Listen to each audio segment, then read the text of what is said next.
Hello, my name is Nick Gordon. I'm the Executive Creative Director of DDB Vietnam. The first one is from the UK and by DDB in London, Adam and Eve, and it's for Marmite. Marmite is a sandwich spread, right? And it's got a very distinctive taste. So actually people love it or hate it. We've all grown up with, if you're from the UK, you've grown up with this sandwich spread called Marmite. And you either love it or hate it. In fact, that's their tagline, love it or hate it. So they've had advertising campaigns based on this for many years. But they came up with something last year which I thought was great. And they called it the Gene Project. So they used a scientist to test people's DNA.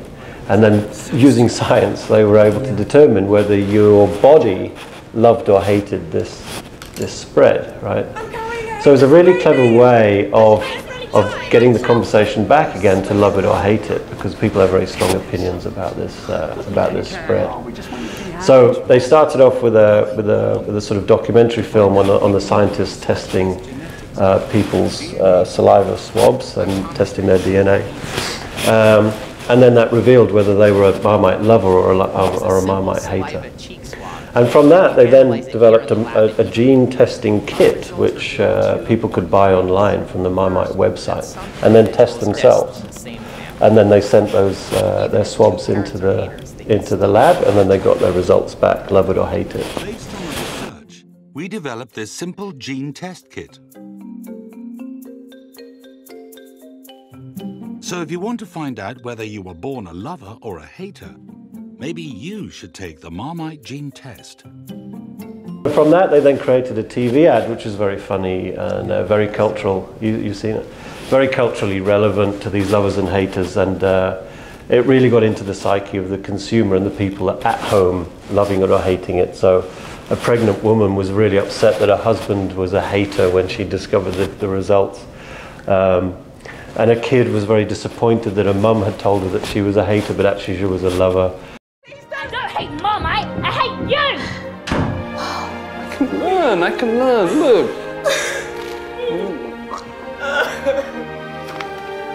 Get in, all lovers. Oh, I knew it. Hate it! I hate it! He's never even tried it.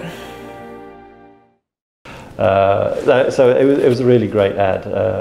And then they rolled it out, you know, they had a website where you could buy the kit, and then you could also buy bottles, personalized bottles of the Marmite.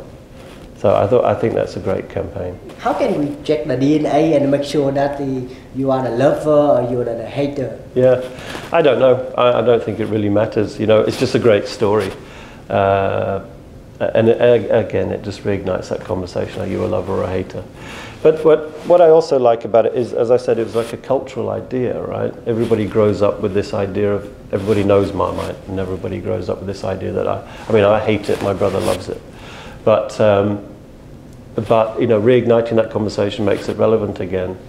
So I just thought it was a great insight, you know. And the other thing about culture is it makes you proud, you know. I don't like Marmite, but I'm proud that it comes from my country, right? So cultural insights lead to pride, and I think that's a great, you know, that's a very powerful message. Okay, with the second ad? So the second ad is from Saatchi & Saatchi in America, and it's the Tide ad that they did during the Super Bowl. Yeah. So I think this is a cultural ad again, but the culture is advertising. And I love it because they sort of hijacked the whole of the Super Bowl ad spots, which everybody is focused on. And somehow they managed to make everybody look at the other ads as if it was a Tide ad.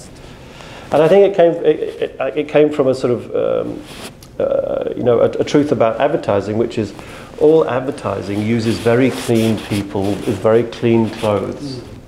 And clean clothes is obviously the promise of Tide. So they spoofed a lot of famous ads and twisted it back to saying, no, it's not a car ad, it's a Tide ad. It's not a jewelry ad, it's a Tide ad, because the people in it were wearing very clean clothes. Gift that lasts for no, Tide. It's time for a cold refreshment. Tide ad. Fall into the sleep of No, Tide. And they ended it very cleverly by saying, you know, does this mean that every ad is a Tide ad? Which just made everybody relook at every other advertising again, and they, you know, you can't get the idea of Tide out of their heads. For example, if you are the creative director who make this ad and then the Tide to tweak your ad to become their ad, so what do you think? I'd find it funny. I mean, you know, they've done it already. It's a very clever way of doing it. It would make me want to get them back somehow, you know, and hijack them again. But it was just a great way of doing it. And then they sustained it by creating shorter ads which were directly spoofing, say, the you know, old age ads, pharmacy type ads, Old Spice. A lot of famous ads. A lot of famous ads, yeah, Budweiser ads, but just short 15-second ads. So they sustained it and just kept that going as well, which was great.